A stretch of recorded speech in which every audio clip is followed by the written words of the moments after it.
to E-Town News, जहां आपको मिलेगा daily dose of Bollywood news, fashion trends, TV and social media से जुड़े हर update. A show which gives you the day's lowdown of all the best happenings in the world of glamour. तो इंतजार किस बात का? Let's take a look at today's headlines. क्या shocking revelation किया आयुष्मान खुराना ने? शाहरुख खान और इब्राहिम की कौन सी वीडियो हो रही है वायरल? क्यों रणबीर कपूर, आलिया भट्ट और अयान मुखर्जी ने पे कट लेने का किया फैसला?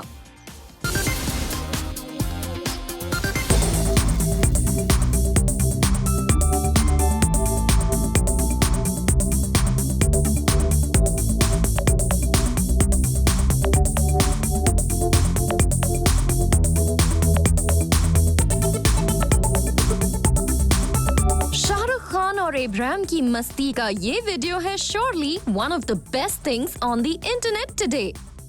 इस वीडियो को शाहरुख खान की वाइफ गौरी खान ने शेयर करते हुए कैप्शन दिया, सब सही हो जाएगा, मैं हूं ना रीमिक्स. शाहरुख खान और इब्राहिम की जोड़ी है फैंस के बीच सुपर फेवरेट. जब भी ये दोनों साथ आते हैं they create a storm on social media. और ऐसा ही हुआ फिर एक बार, क्योंकि फैंस ही नहीं सेलेब्स को भी शाहरुख खान और इब्राहिम की ये मस्ती बहुत ही ज्यादा पसंद आई. फारा खान कुंदेर ने इस वीडियो पर कमेंट करते हुए लिखा, this is the best. Shweta Bachchan Nanda called it adorable. On the other hand, Malaika Arora wrote, too cute. Mahit Kapoor, Ekta Kapoor and others also reacted to the cute antics of King Khan with his son Abraham. वैसे ये video है शाहरुख खान के I for India concert का part. Shahrukh Khan ने बॉलीवुड के top celebrities के साथ मिलकर इस खास डोनेशन ड्राइव को शुरू किया है. वैसे तो इस वीडियो में शाहरुख खान ने अपनी सिंगिंग से फैंस को खूब इम्प्रेस किया है, लेकिन best part of the video है जब एंट्री होती है इब्राहिम खान की.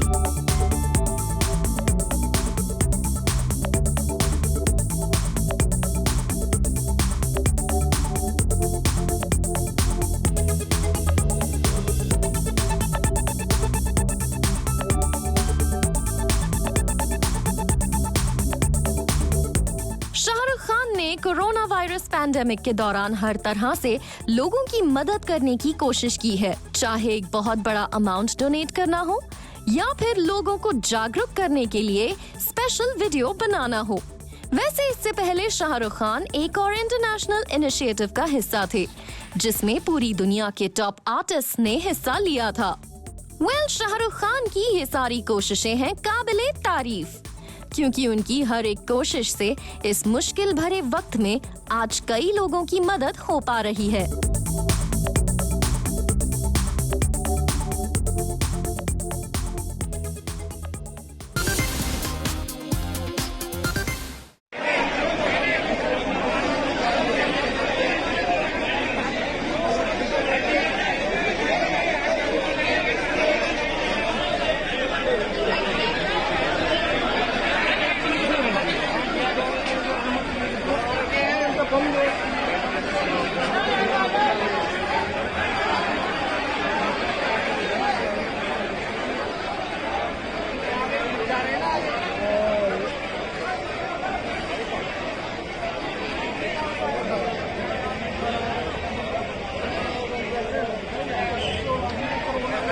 गवर्नमेंट के वाइन शॉप ओपन करने के डिसीजन के बाद कुछ इसी तरह का केओस हर जगह देखने को मिल रहा है.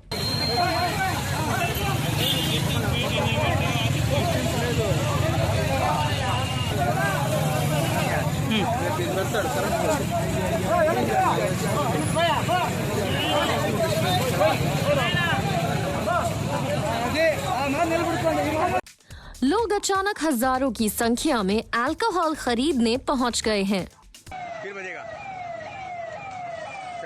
और इस केओस को देखते हुए एक्ट्रेस मलाइका अरोरा ने किया है रिएक्ट. मलाइका ने गवर्नमेंट के अल्कोहल शॉप ओपन करने के डिसीजन को क्रिटिसाइज किया है. मलाइका का कहना है इसकी वजह से डोमेस्टिक अब्यूज और चाइल्ड अब्यूज को बढ़ावा मिलेगा. मलाइका ने अपने पोस्ट में लिखा, I still don't get what was the need or desperation or necessity to open liquor shops. Bad idea. Only gonna create more chaos, domestic abuse, child abuse.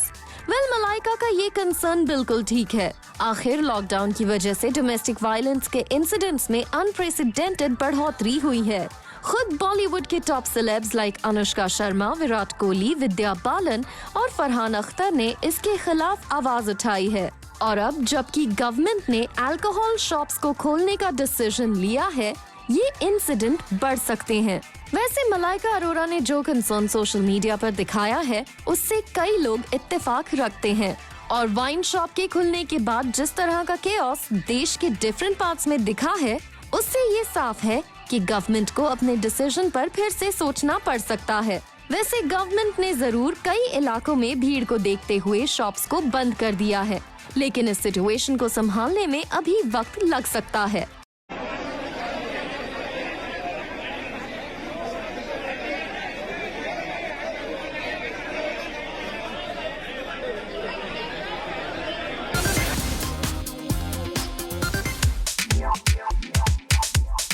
Aamir Khan लोगों को दे रहे हैं 1 किलो व्हीट फ्लावर के साथ 15,000 rupees. ये claim हाल ही में किया गया था थ्रू अ वीडियो।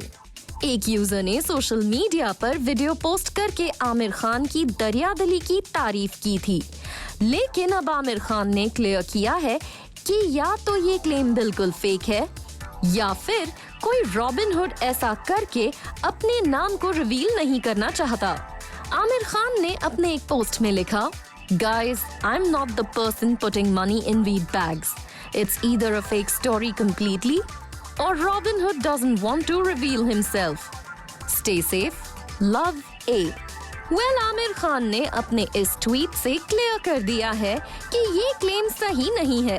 वैसे आमिर खान ने कोरोना वायरस पैंडेमिक के दौरान लोगों की मदद की है, लेकिन उन्होंने इसका ऐलान करने का फैसला नहीं किया और इसी वजह से कुछ लोग इस तरह के स्पेक्यूलेशंस कर रहे हैं। आमिर खान ने अपने सोशल मीडिया पेज पर कोरोना वायरस को लेकर कई तरह की इंफॉर्मेशन को शेयर किया है, लेकिन कहीं भी किसी तरह के डोनेशन का जिक्र नहीं है। वैसे डोनेट करके उसके बारे में बताना है या नहीं, ये हर किसी की पर्सनल चॉइस होती है। ऐसे में आमिर की इस विश को रिस्पेक्ट किया जाना चाहिए। लेकिन फिलहाल के लिए आमिर खान ने ये जरूर क्लियर कर दिया है कि व्हीट फ्लावर के साथ उन्होंने 15,000 रुपीज डोनेट नहीं किए हैं। वैसे इस पैंडेमिक के दौरान जिस तरह पूरे बॉलीवुड ने एक साथ आकर हर किसी की मदद करने की कोशिश की है, वो काबिले तारीफ है।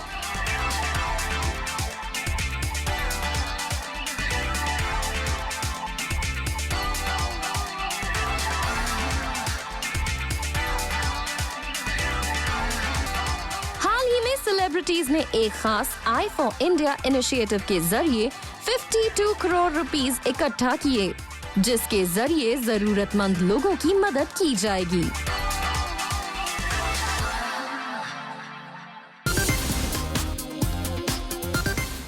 A casting director had told me, I'll give you the lead role if you showed me your tool. I told him I'm straight and I politely refused his offer. Ayushman Khurana ने किया है ये शॉकिंग रेवलेशन। अपने साथ हुए casting couch के experience को आयुष्मान ने किया शेयर। आयुष्मान का साफ कहना है कि एक कास्टिंग डायरेक्टर ने उनसे डायरेक्टली कहा लीड रोल के लिए उन्हें माननी होंगी सर्टेन कंडीशंस। वेल, बॉलीवुड में कास्टिंग काउच आम बात नहीं है। कई एक्ट्रेसेस ने बॉलीवुड के इस डार्क सीक्रेट पर खुलकर बात की है, लेकिन बहुत ही कम मेल एक्टर्स इंडस्ट्री में हैं जिन्होंने इस तरह के आउटरेजियस इंसिडेंट्स पर रिएक्ट किया है। वैसे आयुष्मान खुराना ने बहुत स्ट्रगल के बाद इंडस्ट्री में अपनी पोजीशन बनाई है और अपने एक कास्टिंग एक्सपीरियंस को शेयर करते हुए आयुष्मान खुराना ने कहा है, Initially, there used to be auditions where they would take your solo test. Then suddenly the numbers started increasing and there would be 50 people in the same room. When I protested, they asked me to leave. So I have faced rejections. Well, Ayushman Khurana ने success को पाने के लिए लंबी journey पूरी की है and his success shows उन्होंने अपने स्ट्रगल से बहुत कुछ सीखा है। आयुष्मान खुराना ने फेलियर्स पर बात करते हुए कहा है, I am well equipped to handle failure now because of the failures I saw at the very beginning of my career. Had I never witnessed the lows, I don't think I would be able to handle it if it came now. Everything changes every Friday. I have just been lucky to have a few great Fridays in the last 2-3 years. Well, Ayushman Khurana ने अपनी films like Vicky donor, बधाई हो, शुभ मंगल सावधान, article 15 और अंधाधुन से अलग पहचान बनाई है। शायद यही वजह है कि बॉय नेक्स्ट डोर की उनकी इमेज से कम्पीट करने वाले बॉलीवुड में फिलहाल कोई और एक्टर्स नहीं है। आज हम डरे हुए हैं, जीवित हैं पर मरे हुए हैं। आज लगता है कि काश कर दें सब कुछ ठीक, इस दुनिया को करके rewind. But believe me, this is nothing but the collective Karma of human kind. सलाम है उसको जो सड़कें साफ करता है, कचरा लेकर जाता है, घर का सामान लेकर आता है और फिर अपने घर जाता है। पर हमने उसको वो इज्जत दी ही नहीं। हम पैसे वाले हैं, हमारे बाप का क्या जाता है। और वो बेचारा डरता है कि कोरोना वायरस उसके परिवार को ना हो जाए, वो अपने बच्चे को छू नहीं पाता है। ये अमीर गरीब का इंसानियत से परे का नाता है। इस देश को गरीब ही चलाता था, गरीब ही चलाएगा। हमें इस समय भी सब सुविधाएं गरीब ही दिलाएगा।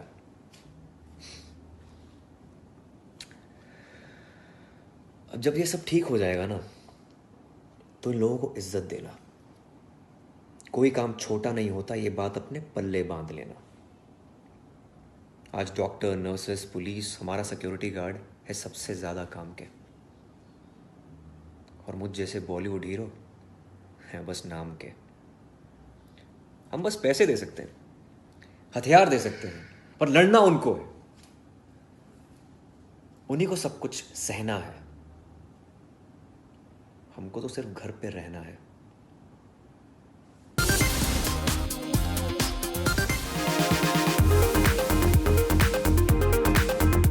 दीपिका पादुकोण ने रणवीर सिंह को फिर से किया ट्रोल। दीपिका पादुकोण ने रणवीर सिंह की इंटरेस्टिंग स्लीपिंग हैबिट्स पर फिर से किया comment.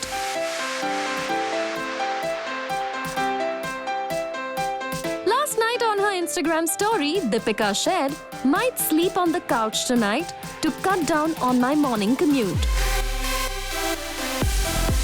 Well, Deepika didn't stop here. उन्होंने नेक्स्ट डे रणवीर सिंह के लिए लिखा, Meanwhile, at Ranveer Singh overslept this morning and was late getting to the living room. Well, Deepika Padukone के इन पोस्ट्स को देखकर यही लग रहा है कि आजकल रणवीर सिंह का फेवरेट काम है सोना। और शायद दीपिका इसी वजह से रणवीर सिंह के साथ कम टाइम स्पेंड कर पा रही हैं। And now she's complaining on social media. वैसे इससे पहले दीपिका पादुकोण ने कहा था, रणवीर सिंह जैसे पर्सन के साथ लॉकडाउन में रहना है super easy. I have to say, he's the easiest person to live with in this scenario. He's sleeping for about 20 hours, which really allows me to do things that I want to do.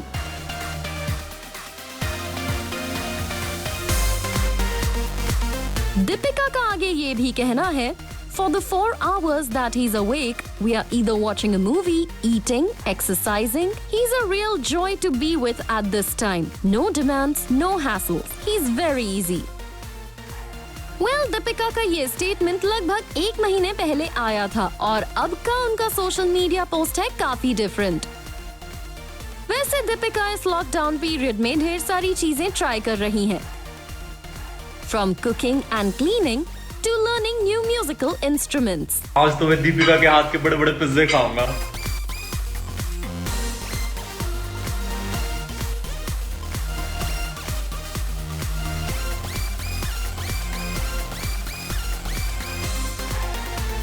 Moving on, Deepika का ये एक video from the sets of Bajirao Mastani हो रहा है हर जगह viral, जिसमें Deepika Padukone is at her goofy best. Deewani Deewani Deewani It's something that we haven't. Well, Deepika अपने film के सेट पर काफी मस्ती करती हैं, and this video is surely a big proof of that. Deewani Deewani Deewani It's something that we haven't.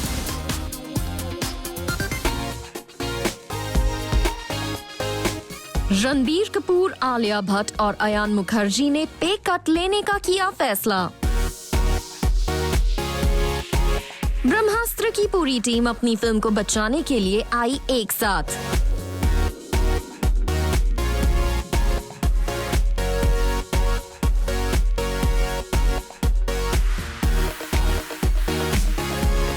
Ranbir Alia starrer ब्रह्मास्त्र करण जौहर की अब तक की सबसे एक्सपेंसिव फिल्म्स में से एक है। इस फिल्म की रिलीज डेट को पहले ही कई बार पोस्टपोन किया जा चुका है और अब कहा जा रहा है कि कोरोना वायरस पैंडेमिक की वजह से शायद ये फिल्म 4 दिसंबर की अपनी रिलीज डेट को मिस कर देगी।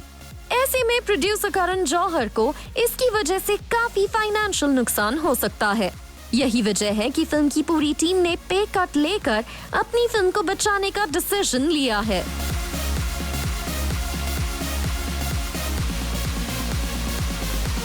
इस बड़े डेवलपमेंट से जुड़े एक सोर्स का कहना है, As of now, Karan is looking to rework the economics of the film. The members of the film's cast as well as director, viz. Ayan Mukherjee, Ranbir Kapoor and Alia Bhatt, aware of the ground realities, have voluntarily decided to take a pay cut to make the project viable. In lieu of the diminished pay, Dharma Productions is contemplating offering them a profit share in the film's success. However, details of the same have not yet been worked out. Film की team के साथ profit share करने का decision सही दिखाई दे रहा है। वैसे इस पर फिलहाल कोई ऑफिशियल कॉन्फर्मेशन नहीं आया है। फिल्म पर लगे काफी बड़े अमाउंट को लेकर करण जौहर काफी कंसर्न्ड है। फिल्म के बचे VFX वर्क को लेकर एक सोर्स ने बताया है, Currently, there are about 40 more days of shoot left, and given the lockdown situation, it does not look like the shoot will start anytime soon. Given this delay, so far, the budget of Brahmastra has overshot by a wide margin. The movie is high on VFX, and a major chunk of VFX is still pending, which includes the stuff shot with Shah Rukh Khan at a studio in Mumbai and the plot that unfolds in Manali and Varanasi.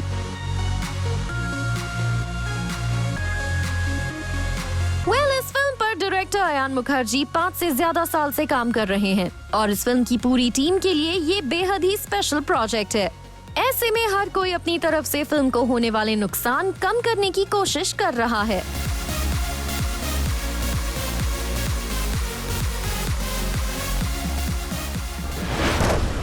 Coming up on the show, Randeep Hooda ने किया zoom से exclusively interact.